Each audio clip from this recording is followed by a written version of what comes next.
Hi everyone. Today's lesson is lesson 1 for the week of May 4th. We are talking about the zeros of a quadratic.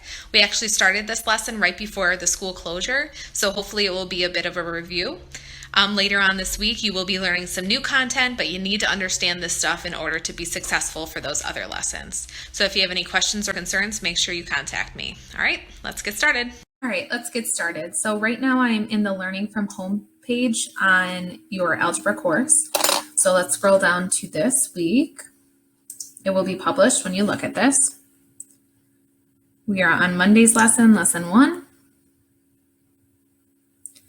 And today's plan, or you can click right here on the lesson 1 notes. I'm going to go to it from the page. When you click on that, it will take you to an assignment. It's uploaded as an assignment, but you do not need to submit it. You can if you want to. I actually suggest you do that so that you can get feedback. But this is the Google Doc form that you can fill out. I'm going to just zoom in a little bit. Okay, so the zeros of a quadratic. So today's learning target is I can identify the zeros of a quadratic function by analyzing a graph and factoring. So quadratic functions are any function that can be placed in the form y equals ax squared plus bx plus c, where a does not equal 0, but b and c can be 0. So a quadratic looks like this. We've got an x squared in there, and that's the highest exponent. And also keep in mind that, let's see if I can get this. That's a pen, but that's all right. So this right here is standard form of a quadratic. Standard form means you just write it in highest exponent to lowest exponent, and it looks like that generic form right there. So a quadratic's highest variable exponent is 2. So that means the x squared portion of the quadratic. So the highest exponent is a 2. If there's a 3 in there, that means it's not a quadratic. If there isn't a 2 in there, it's not a quadratic. So when we graph quadratics, it creates a parabola. And you can see right here, I put some pictures in there of a positive quadratic, meaning it's opening up, and a negative one.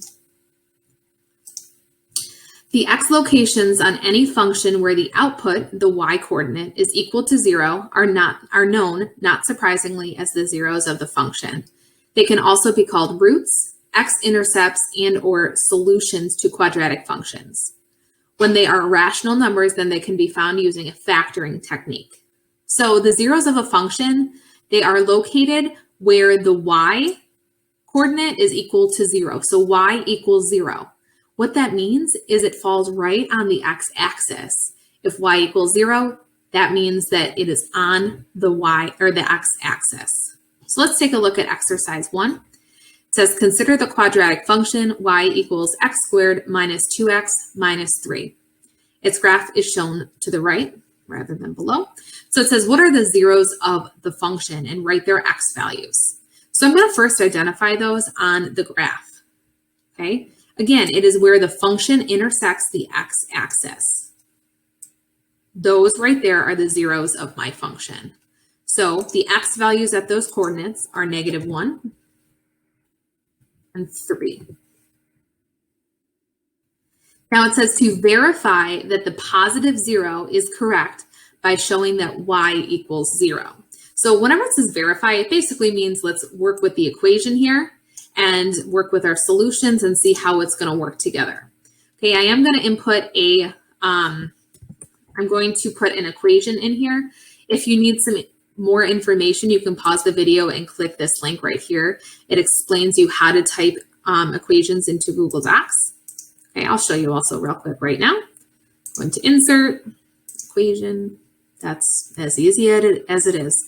So my function is y equals x squared. Now I'm pressing x and then the caret button, which to get to the caret button, you press shift 6, 2, that's my exponent, minus 2x minus 3. So that's my original equation. So I'm going to just enter to a new line. Okay, so now it says verify that the positive 0 is correct So my positive 0. So that means the positive 0 is x equals 3. The negative 0 is x equals negative 1. So we're just going to test x equals 3. So we know that if, again, doing a new equation here because we've got that squared in there. If we know that y is equal to 0, that means we are calculating the zeros right now. So if I plug in 3, always using parentheses, in for x, let's see what we get. Okay, really don't need an equation for the next one because I'm going to get rid of that exponent. So 3 squared is 9. 2 times 3 is 6. Test that. 9 minus 6 is 3. Oops, I messed this up here. There should be a 3. And then we still have that subtraction of 3. And you see we get 0 equals 0, which checks out. So just by showing our work, that's how we verified that that works. If we plug in -1, the same thing will happen. Okay, now it says to factor the expression x squared minus 2x minus 3. And it says, how do these factors compare to zeros? So I'm going to look, again, I'm going to create an equation. I just like the way that it works better with the equation editor. Now, to remember factoring techniques, you have to refer back to, in the Schoology page, let me try to get there. I did upload a bunch of review materials. So under Monday, so factoring flowchart, slide divide slide reference, and factoring reference. Lots of different information here. Okay, I'm just going to go to the factoring flowchart just to show you where we start when we would try to factor. First step is to always look for the GCF. And we'll wait for this to load. So looking for the GCF. Okay, as you see, we've got x squared minus 2x minus 3. No GCF there. Binomial, meaning it has 2 terms. This does not have 2 terms, so I'm going to move right on past that. So we're doing trinomial factoring. Okay, so factoring trinomials when a equals 1. Remember, a is the number that's in front of the x squared. Okay, there really is an invisible 1 right there. So that means we're doing our basic trinomial factoring. Okay, so we double bubble and look at the second operator to tell you what signs will go in your bubbles. Okay, so the equation. So we double bubble. Obviously nothing's in there right now, so it looks kind of weird. You know, x comes first, and we look at this operator right here to determine if we're going to have the same or different signs. So really, our factors are going to have to multiply to -3. So the only way to multiply to a negative is to have opposite signs. So we've got a plus there, minus there. So now we work backwards. Again, you can refer back to this, but we've got factors of 3 that subtract to 2. Factors of 3 that subtract to 2. Since 3 is a prime number, we only have 1 and 3 as its factors. So 1 and 3 has to work. So if you're not sure, just place them somewhere for right now, and then we'll double check it. So we need, when we combine like terms, it needs to get to a -2. 1 minus 3 gives us -2. So we're good to go. Okay. However, if it was, if you place them in different spots and you notice that you were incorrect, you just reverse them. Okay. Now it does ask, it says, how do these factors compare to the zeros? So my factors are x plus 1 and x minus 3. My zeros are -1 and +3. So I want you to pause the video and take a minute to think about what are these factors and what are the zeros and how are they compared. So pause the video, figure that out. Okay, after thinking about it, hopefully you realize that they are opposite each other. The factors and the zeros are opposite each other. So this first factor says x plus 1, but the 0 was -1. Okay, and same with x minus 3, and the 0 was a +3. Okay, so now it says based on C, what we just did, we want to determine where the zeros of y equals x squared plus 3x minus 10 are algebraically. Okay, so what this means is we are going to solve the quadratic by factoring. This is the new piece of information. Okay, so whenever we solve an equation, solve a quadratic, we always are finding the zero. Okay, so just like we did up here, we just plugged y in, or 0 in for y, and you're going to do the same thing here. So let's first plug in 0 for y. Again, I'm going to do an equation.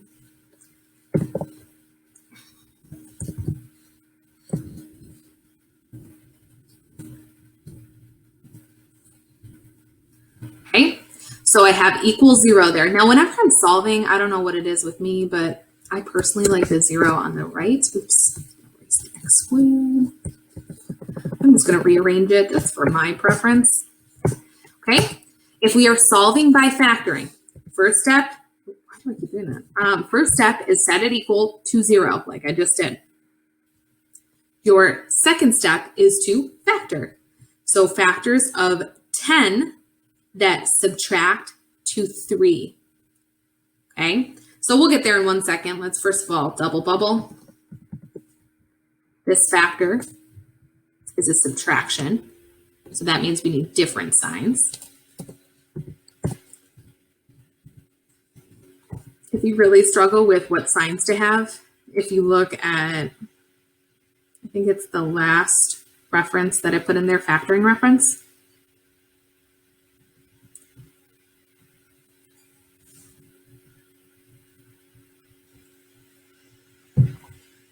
And you scroll down to the bottom, it really breaks it down for you there.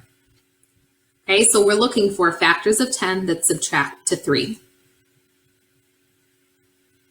Factors of 10 that subtract to 3 are 5 and 2. I like to just place them there and then rethink it. So we want to combine, and I just keep looking out here. We want to combine to get a positive 3. So negative 2 plus 5 does give us that positive 3. So we're good to go. And I do want to write equals 0, because here's the new part. So when you do factoring or solving a quadratic by factoring, you have to just think about it for a second. So like right now we've got, this is multiplication. We've got parentheses smushed up next to parentheses.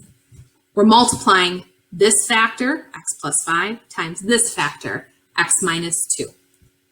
Okay, so we are multiplying these two things and we're getting a 0. So think to yourself right now, what is the only way that we can multiply to 0? Pause the video if you want to think about it for a second. What's the only way we can multiply to a 0? The answer is that one of the numbers has to be 0. Okay, you can't do 5 times 1 and ever get a 0. It has to be 5 times 0 gives you 0. Anything times 0 gives you 0, and that's the only way that you can get a 0 as a product.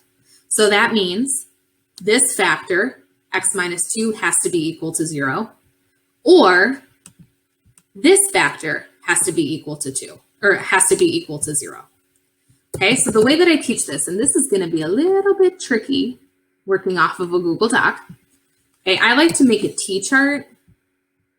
Let's see if this is even going to work.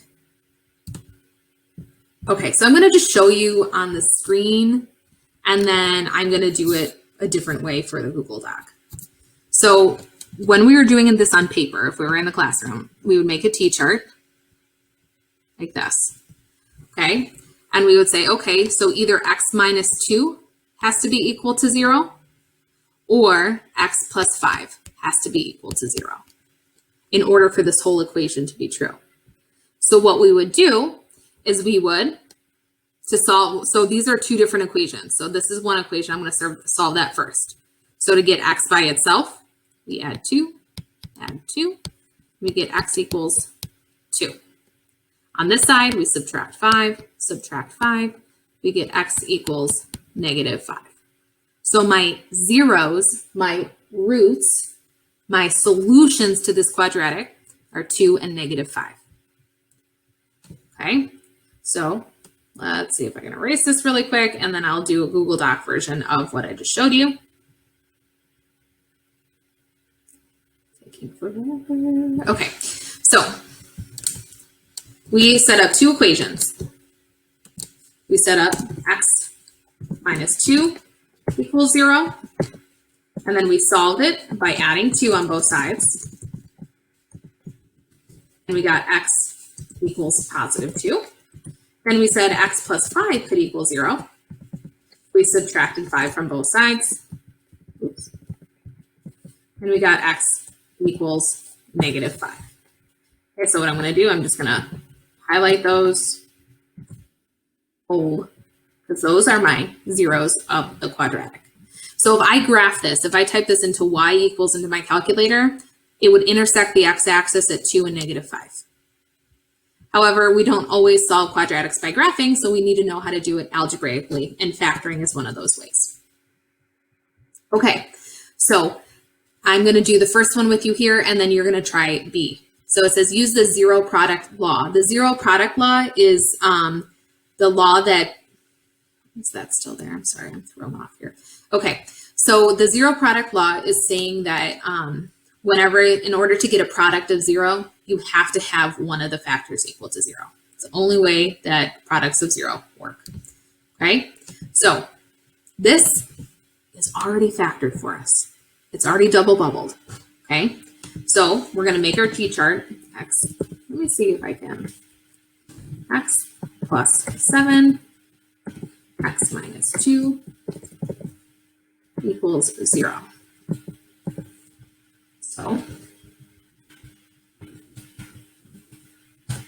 I cannot do an underline there, but so we're going to make our t-chart. So I'm going to draw a line here. See, maybe I can still draw it on here.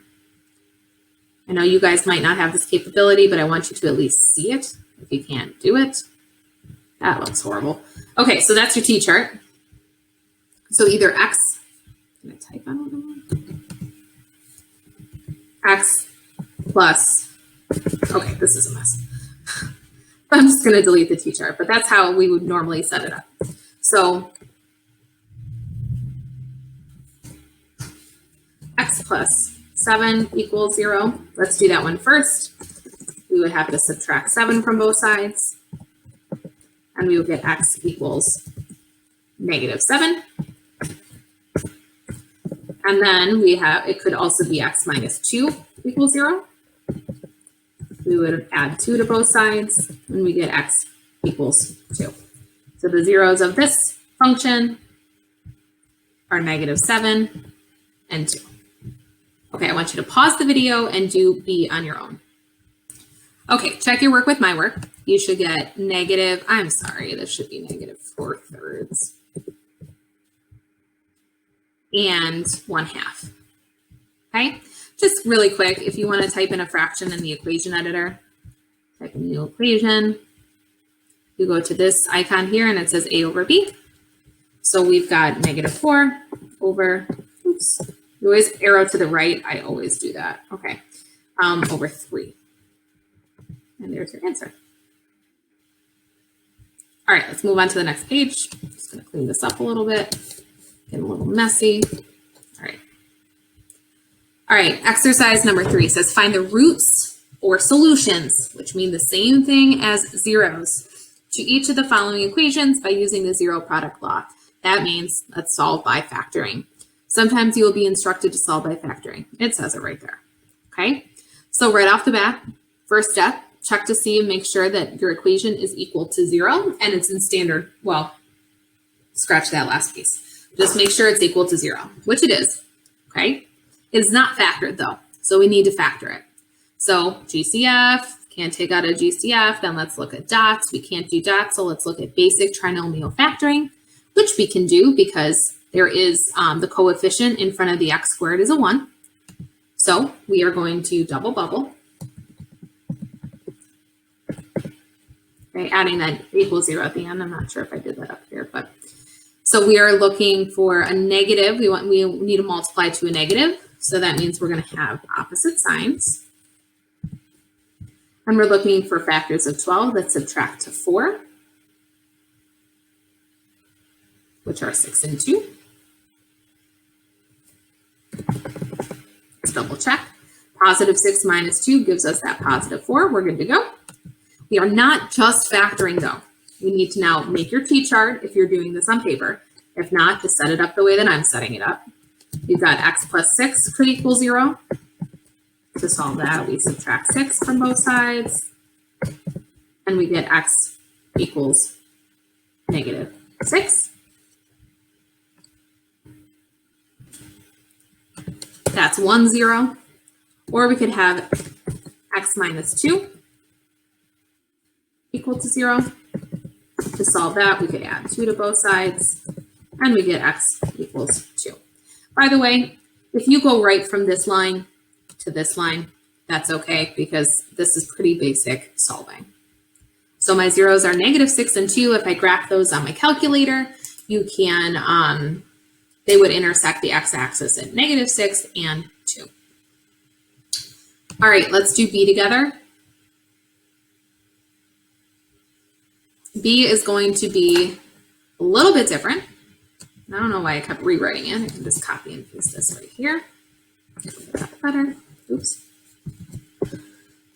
Not doing so great with technology today, guys. All right, so we are solving by factoring. So first step, make sure it's equal to 0, which it is.